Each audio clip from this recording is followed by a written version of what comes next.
这次来到咱们 Қазақстанның Шымкент қаласына келіп, біз компанияның жабдықтары арқылы жердің бетін қазбай-ақ тозығы жеткен су және кәріз құбырларының өзіне арнайы лента арқылы құбырлардың ішкі жағына жаңарту технологиясын үйрету жөнінен көмегімізді көрсетудеміз. Алдағы уақыттарда да осы тәсілмен жер асты құбырларының бәрін жаңартып шығуға болады.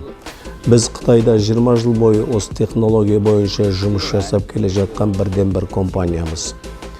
Бұл технологияның тиімділігін айтар болсам, біріншіден уақыт және қаржы үнемделеді. Екіншіден құбыр ішінде су ағып жатқан күнде де жұмысты тоқтатпай істей беруге болады.